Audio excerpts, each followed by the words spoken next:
Universal definitely has an intense commitment to preservation and restoration of its film library.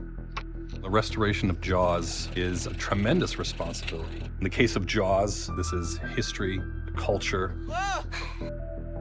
Do you know that there's a scene missing from the Jaws we watch today? Violence, horror, and tension are the only words that can describe this disturbing scene that was somehow not included in the movie. The thing is, when it was time for screen testing, executives were traumatized, and Universal Studios was left with no choice but to demand that the scene be removed. How gruesome could this scene have been? Why were the executives in such a hurry to hide it away from the world? Join us as we reveal to you the deleted scene from Jaws that no one was ever supposed to see. How it all began. Despite the massive success Jaws later had, many people don't realize that the creation of this iconic film happened almost by accident. Surprising, right? To understand how this all came together, let's travel back to 1973, the year this incredible journey began. It all started with what can only be described as a happy accident. In that year, two producers, Richard Zanuck and David Brown, stumbled upon a book that would change their lives forever. The book was Jaws, written by Peter Benchley, and, as luck would have it, it hadn't even been published yet. Jaws, for example, when Mr. Zanuck and I read Jaws, if we had read it twice, we never would have made it because it would have been clear that it was impossible to make. But we were stuck with it, and we made it. But the story of how they found the book is just as fascinating. David Brown's wife, Helen, was an editor at Cosmopolitan magazine. One day, Helen came across a mention of Jaws in the book section of the magazine. A small note beside the title caught her attention. It simply said the story had the makings of a great movie. Intrigued, she told her husband about it, and that was all the spark he and Zanuck needed. The two producers got their hands on the manuscript and spent the entire night devouring its pages. By morning, they were completely hooked and agreed on two things. First of, it was the most interesting book they had ever read. Secondly, they needed to make it into a movie. Without hesitation, they bought the film rights for $175,000. This was a strong start, but little did they know, it would also be one of the most difficult projects they had ever taken on. The following year, Jaws was published as a novel. It became a massive bestseller, staying at the top of the charts for nearly a year. This success reassured Zanuck and Brown that they had made the right decision. Anticipation for the film adaptation grew, and the stakes were high, but the path ahead was far from smooth. The first major challenge was finding the right director. The producers had their eyes on a young filmmaker they had worked with before, Steven Spielberg. Spielberg had recently directed a movie called Sugarland Express for them, and it had done well. Naturally, they thought he'd be perfect for Jaws, but Spielberg didn't see it that way. He had just finished another film called Duel, a thriller about a car chasing people, and he was worried about being typecast as a director of violent stories. He wanted to avoid being stuck in the horror genre and was ready to pass on the opportunity. Universal Studios, however, wasn't ready to let him walk away. They kept pushing Spielberg to reconsider. Eventually, he changed his mind, and the decision would lead to the creation of one of the greatest films in history. Spielberg was only 26 years old at the time, but his age didn't stop him from taking on what would become one of the most iconic films ever made. My name is Steve Spielberg, and I just directed a movie called Jaws. Getting Spielberg on board was just the beginning of what would turn out to be an extraordinary and challenging production journey. What are we talking about? Let's dive in to find out. The production and challenges. To fully appreciate how Jaws turned out in the end, we need to navigate through its biggest challenges. You might be surprised to learn just how much had to change to make the film what it eventually became. So how did that happen? Let's rewind to the time before filming began, when Steven Spielberg had big dreams for this project. Spielberg didn't want Jaws to be just another horror movie with no relief. He wanted moments of humor to balance the tension and make the story feel more human. To achieve this, he sought help from Carl Gottlieb. Initially, Carl's involvement was supposed to be brief, but his contributions turned out to be so impactful that Spielberg decided to bring him along to Boston. There, Carl rewrote a significant portion of the script, making it more engaging and less relentlessly dark. This decision shaped the tone of the film in a way that audiences would later appreciate. Now let's talk about the cast. After Spielberg accepted the job, putting together the perfect cast became a challenge. Believe it or not, the actors we see in Jaws today are very different from the ones Spielberg originally had in mind. For instance, take the character of Hooper. Spielberg initially planned for Jon Voight to play the role, but that idea was scrapped when Richard Dreyfuss entered the picture. Dreyfuss had initially turned the role down, but after completing his work on the apprenticeship of Duddy Kravitz, he had a change of heart. He wasn't happy with his performance in that film and wanted a chance to redeem himself. On January 3, 1974, Dreyfuss called the production team and announced that he would take the role. This was months into pre-production, and tensions were already running high, but things were about to get even more complicated. Casting the character of Quint also came with its own set of problems. Spielberg had two actors in mind for the role, Lee Marvin and Sterling Hayden. To his dismay, both turned it down. With time running out, the crew scrambled to find someone else, and finally settled on Robert Shaw at the last minute, just as filming was about to begin. If you've seen Jaws, you know the shark itself is one of the most memorable characters in the film, but what you probably don't know is how much trouble it caused behind the scenes. The problem started with Spielberg's bold decision to shoot in the real Atlantic Ocean rather than a studio tank. The director said he faced out of the studio and he said, "I can't do it in time." While this choice made the film look incredibly realistic, it created a host of logistical nightmares. To film the shark scenes, the crew moved to Martha's Vineyard, a picturesque island in Massachusetts. On the surface, everything seemed ideal, but trouble was brewing. I remember in particular watching the first shark test, at which time the shark simply sank to the bottom of Nantucket Sound. Spielberg wanted the shark scenes to take place in water that looked far from land, yet was shallow enough, no more than 30 feet deep. Finding such a spot was hard enough, but even when they thought they had the perfect location, their problems were far from over. The unpredictable ocean became a constant source of frustration. Calm waters would suddenly turn rough without warning, causing the 16 boats used for filming to drift out of place. Crew members spent hours re-anchoring the boats, only to lose precious daylight by the time they were done. Filming was constantly delayed, and tension began to build. Even the local community, which had initially been excited about the production, grew resentful. Residents began expressing their anger in dramatic ways, like dumping fish guts on Spielberg's rented apartment. But the crew's struggles didn't stop there. They had to endure sunburn, seasickness, and grueling hours on the water. People, as a rule, do not go into the ocean, even in the summer, until very late in the summer. And this beach panic scene was very difficult to film.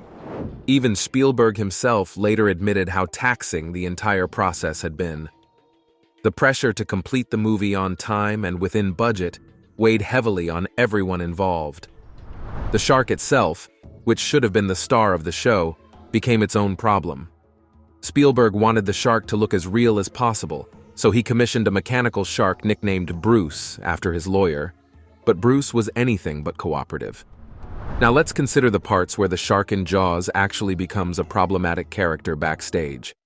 Begin the scene's shark peril.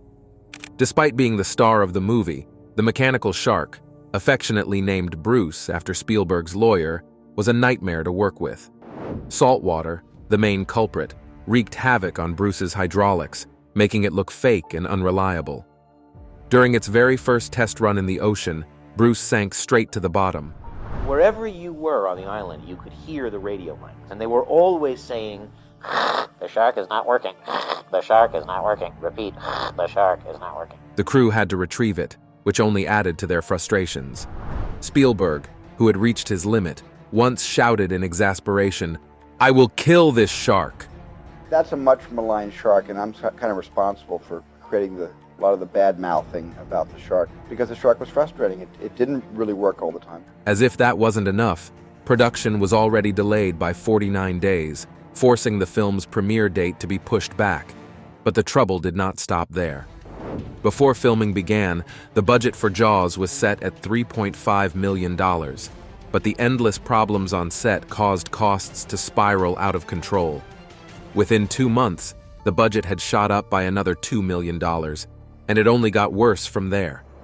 The final production costs skyrocketed to a jaw-dropping $12 million, 3 times the original amount, and it wasn't just money that was stretched thin. Filming, which was supposed to last 55 days, ended up dragging on for 150. Unsurprisingly, the studio executives were furious. They made frequent visits to the set, desperate to rein in the expenses, but despite their best efforts, the production kept encountering one setback after another. Faced with all these challenges, Spielberg had to get creative. The mechanical shark was so unreliable that he decided to show it as little as possible. Instead, he took the shark's point of view for much of the film. This approach added a layer of suspense and mystery, making viewers feel the shark's presence without always seeing it. In fact, this decision turned out to be one of the movie's most brilliant features, keeping audiences on edge throughout. Other adjustments had to be made as well.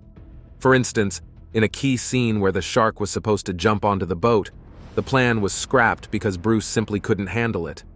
Instead, the shark crashes through a window, which worked just as effectively in building tension. This kind of quick thinking and problem-solving carried the crew through to the end of production. But here's the thing. Despite all the hard work put into the production of Jaws, not all the scenes made it to the final production. Is the scene of the shark attack of Alex Kintner? Originally, the scene had been created to be the scariest of them all, showing the vivid, bloody attack of Alex. The plan was to feel a dummy with blood-like substance and human organs, while engineering the shark to attack it in a way that it completely destroys it, causing blood splatters and even adding sounds of bone-crushing effects. Sadly, this scene had made it to the test screen, but received an immediate negative reaction from the audience. While some shivered, others vomited, and some even fainted out of fear. It is on this note that the scene was eliminated from the movie with the decision to show less violence. Instead, Spielberg focused more on reactions of watchers to give an idea of the violence and instigate suspense. This way, the terrifying part was left to viewers' imagination, while the movie still retained its PG rating. When the filming was finally over, it was time to focus on marketing, but Jaws didn't follow the typical playbook. In fact, the movie's marketing campaign was groundbreaking for its time. Universal Pictures went all out, investing heavily in promotion. One of their most innovative strategies was the use of television. They aired quick, suspenseful trailers during primetime programming, interrupting popular shows to grab viewers' attention. This was not something that had been done before, and it worked like magic. The short, thrilling ads teased the shark without giving too much away, creating a buzz that spread like wildfire. Billboards, posters, and radio spots followed, but it was the TV ads that really set the stage. By the time the movie was released, anticipation was at an all-time high. When Jaws hit theaters, it became an instant phenomenon. It smashed box office records, becoming the first movie to earn over $100 million during its initial release. It went on to rake in a total of $470 million worldwide, making it the highest-grossing film of its time. But the success of Jaws wasn't just about the money. It changed Hollywood forever, ushering in the era of the summer blockbuster. Before Jaws, summer was considered a slow season for movies. Spielberg proved that a big-budget, high-stakes thriller could draw massive crowds during the warmer months. The movie also earned countless accolades, including 3 Academy Awards for Best Sound, Best Film Editing, and Best Original Score.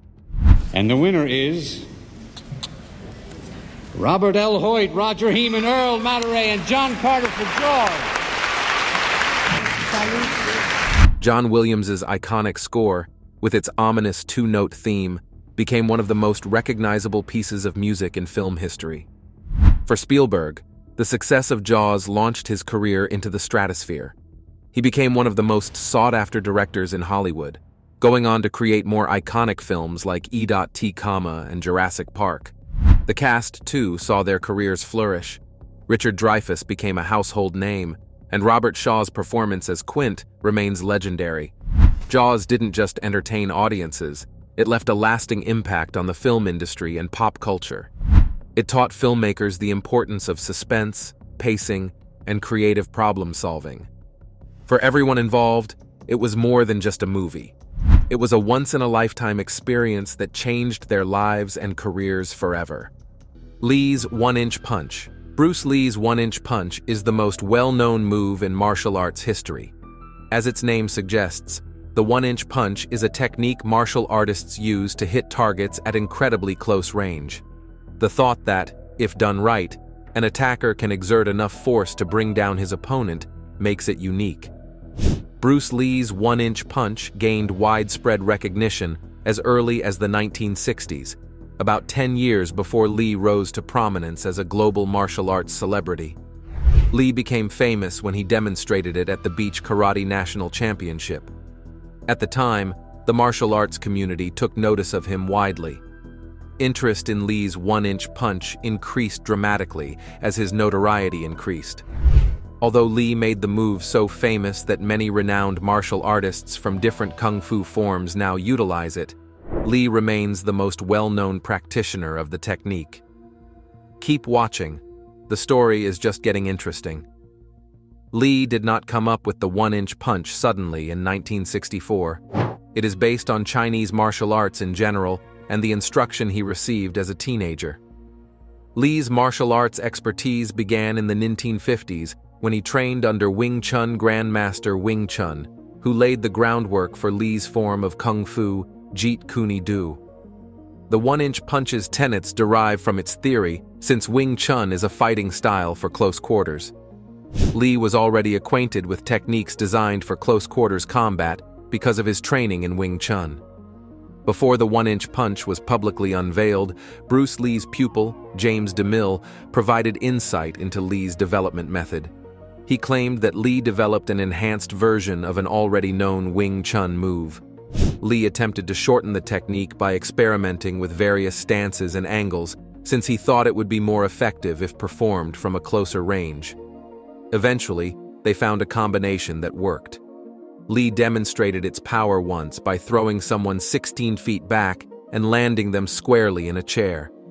Lee's accuracy, instant execution, speed, a crucial attribute for which the actor is currently well known, and the precise angle at which he accomplished it are all responsible for his accomplishments. Bruce Lee's one-inch punch is mighty because of his speed, which is also one of the reasons so few martial artists have been able to replicate it so well. Lee's father taught him the foundations of martial arts. During his teenage years, Lee got entangled in gang disputes in Hong Kong, which resulted in a lot of street battles. Lee's studies of Wing Chun had the most significant impact on his development as a martial artist. After suffering defeats at the hands of rival gang members, 16-year-old Lee trained in Wing Chun under Ip Man in late 1956 and early 1957. Form practice, sticking hand drills, wooden dummy techniques, and free sparring were the main components of Ip's regular lessons. The classes followed no predetermined schedule. Between 1956 and 1958, Edward, the coach of the St. Francis Xavier's College boxing team, trained Lee in boxing. In 1958, Lee defeated Gary Elms, the defending champion, via knockout in the Hong Kong Schools Boxing Championship final. Following his relocation to the U.S., Lee was significantly impacted by heavyweight boxing champion Muhammad Ali, whose moves he observed and adopted into his style during the 1960s. Lee advocated mixed martial arts training and was especially interested in grappling. In addition to Jean LaBelle, Lee received instruction from several judo practitioners in Seattle and California, including Fred Sato, Jesse Glover, Taki Kimura, Hayward Nishioka, and Wally J. He studied as much as he taught, and many of his early pupils were skilled in judo and other martial arts. On the set of The Green Hornet, Lee became friends with LaBelle and offered to teach him striking arts in exchange for learning grappling tactics. Lee's grappling tactics. Prominent grapplers Lou Thez and Ed Lewis had taught LaBelle to catch wrestling. and vital judo and catch wrestling techniques can be found in Lee's Tao of Jeet Kune Do. Ji Han-jae, the Hapkido instructor, also taught him some grappling techniques.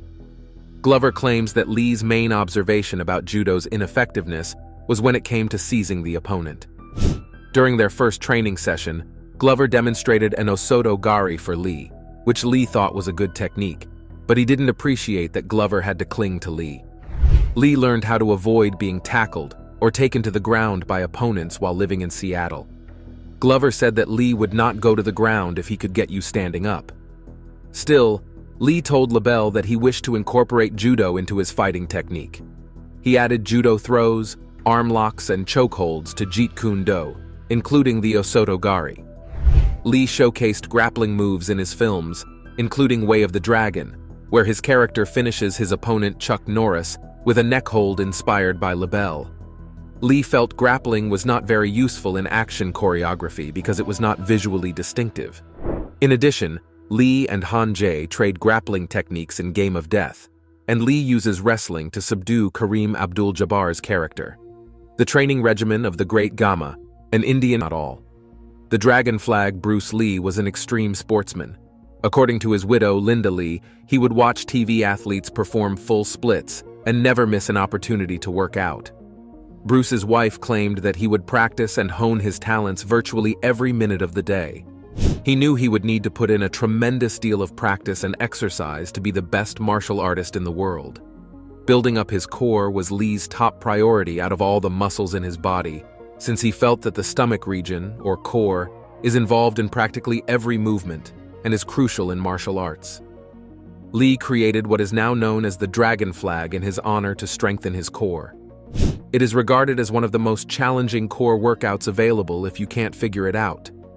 Since Lee didn't play around, though Lee is said to have been able to sustain his entire body on the edge of a bench with only his shoulders touching anything, while the rest of his body remained perfectly rigid and horizontal to the ground, Stallone may have popularized the move in Rocky IV. These days, martial artists worldwide use Bruce's Dragon Flag exercises as a standard because of his ability to make martial artists understand the value of having strong core muscles. Stay tuned. The best part of the video is just around the corner. Lee's superhuman strength.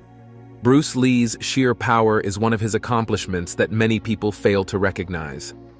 Although it may seem apparent that a martial artist must possess strength, most people are unaware of Bruce Lee's actual level of strength. Most people think that having very massive muscles equates to strength. Most likely, when you imagine someone who is powerful, you envision someone roughly 6 feet tall with more muscles than they could need. But Bruce Lee was a tiny man, but he possessed strength beyond the reach of most people's imaginations. Examining his training bags is a simple method to demonstrate this. Bruce practiced punching and kicking with training bags like other people do, but he would devour these packages in an instant. He would frequently pound through or rupture standard punching bags to the point where it became inconvenient for him to use them. Bruce would therefore have to locate denser, heavier sacks that would not break under the impact of his extraordinary power. Remember that a typical punching bag weighs roughly 50 kilograms. However, Bruce frequently had to utilize bags weighing more than 135 kilograms. According to reports, Bruce was able to kick these bags many feet into the air, which just served to highlight how amazing things are. Bruce could send these sacks moving, but if you tried to kick one yourself, they probably wouldn't move more than an inch or two when you made contact. Bruce Lee understood the human body like a pro.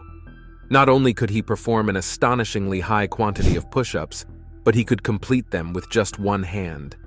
He was once put through a test to determine how many push-ups he could complete. Bruce boldly decided to go further and challenged himself to perform push-ups with just 2 fingers. He accomplished more than 200 push-ups in this try. Later, he set a higher standard and accomplished at least 100 push-ups using his thumb. If that weren't enough, he frequently performed hundreds of pull-ups with just one hand. But there's still another awe-inspiring accomplishment. Bruce Lee could perform more than 1,500 consecutive push-ups without pausing if you were to judge him only on his standard form. Although that is utterly unbelievable, that is the reality. There was no man like this. That's not all. Bruce Lee enthusiasts have long known this, but those unfamiliar with martial arts might not. Bruce Lee was acclaimed as one of the world's best martial arts actors when he shot to fame in the 1960s and 1970s, but he came dangerously close to failing in the film industry. You might wonder why, since he was just too quick. Filmmakers could not capture Bruce Lee's movements in real time when they worked on The Green Hornet, one of his most well-known TV series. We now own cameras capable of recording at 30, 60, 120, or even 240 frames per second. However, most cameras in the 1960s and 70s had trouble recording film at a speed of only 24 frames per second. As a result, most of Bruce Lee's fight scenes appeared incorrectly in the film. As the filmmakers soon discovered, Bruce could throw 9 punches in a second. In addition, he had a 6-second kickoff speed. Bruce appeared motionless in numerous combat scenes because capturing his movements on a camera that could only capture 24 frames per second at most was difficult. Producers on the set then claimed that the footage they captured showed Bruce standing still as his foes descended around him. In actuality, though, his talent was too outstanding for the movies to match. The filmmakers had to ask Bruce to slow down so they could follow him properly, which helped to correct the dilemma. But even after that, his movements appear quite hazy on camera. If you enjoy watching martial arts movies, you've watched Karate Kid before. When you watch the movie again, you probably remember a scene where Daniel LaRusso practices using chopsticks to capture flies. What looks easy on the surface turns out to be quite challenging. Bruce Lee, though, would go one further. Regretfully, there was never a flawless photo of this accomplishment. However, according to reports, Bruce Lee would throw pieces of rice into the air and use chopsticks to catch them. He took this action to sharpen his reflexes in the most remarkable manner imaginable. He was reportedly very expert at it, seeing the rice practically every time it was thrown into the air. His reflexes were significantly quicker than any of his rivals at the moment. And after all these years, nobody has been able to equal or exceed his achievements. It seems so complex that many people today question whether Bruce Lee was able to accomplish this accomplishment at all. However, this is simply one more instance of Bruce Lee's superhuman abilities. Jeet Kune Do. Bruce Lee is the creator and practitioner of Jeet Kune Do, also known as JKD. It is a hybrid martial art that translates to Way of the Intercepting Fist in Chinese. It developed as a new school of martial arts philosophy from Lee's experiences in unarmed combat and self-defense and eclectic Zen Buddhist and Taoist beliefs. As an eclectic martial art, it relies on a fighting style heavily influenced by Wing Chun, Tai Chi, Taekwondo, boxing, fencing, and Jiu-Jitsu. Bruce Lee himself never formalized Jeet Kune Do before his death, forcing later JKD practitioners to rely upon their interpretation of the philosophy created by Bruce Lee. The central idea of Jeet Kune Do is the interception of the opponent and making corresponding responses or counterattacks that strike at incoming attacks. JKD also incorporates principles to help practitioners make instant decisions and improve the physical and mental self. The story just got much more enjoyable. 4 universal combat truths that Lee believed were self-evident and, if followed, would lead to combat success were incorporated into Jeet Kune Do.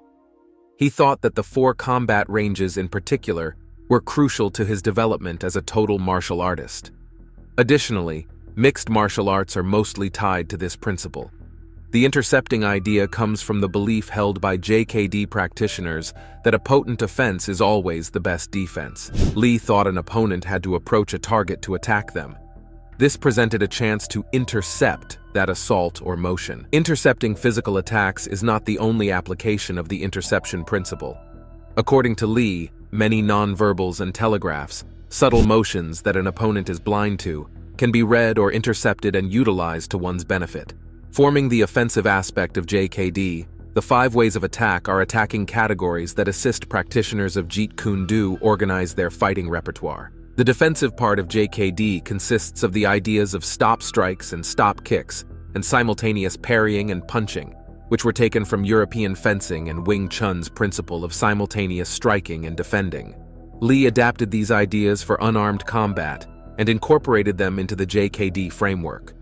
Additionally, these ideas support the other interception principle. Lee said martial arts systems ought to be as adaptable as feasible. He frequently utilized the analogy of water to explain why flexibility is a valued quality in martial arts.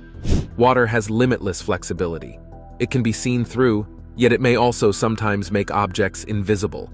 It can break apart, circumnavigate obstacles, reassemble on the opposite side, or smash through obstacles.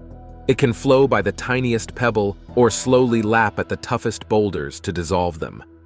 These are the qualities Lee thought a martial system ought to possess. Because of this rigidity, JKD students reject conventional fighting tactics, training regimens, and Confucian pedagogy in traditional kung fu schools. JKD is an incredibly flexible, dynamic idea because it is constantly changing. Bruce Lee is credited with saying, "Take what is beneficial, throw away what is useless." It is encouraged by JKD students to study every possible kind of warfare.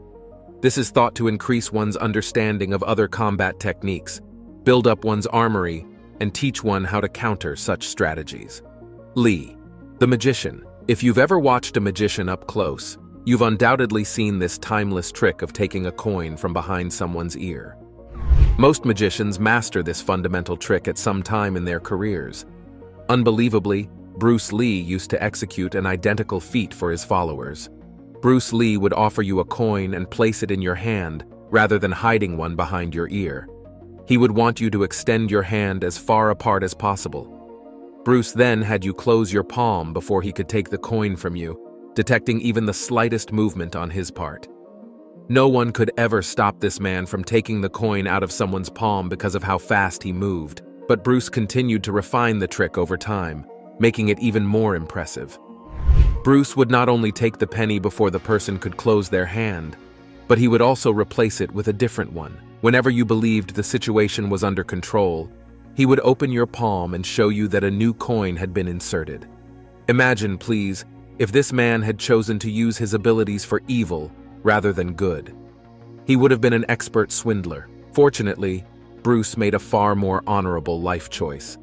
What do you think about the behind-the-scene revelation about Jaws? Let us know your opinions in the comment section below.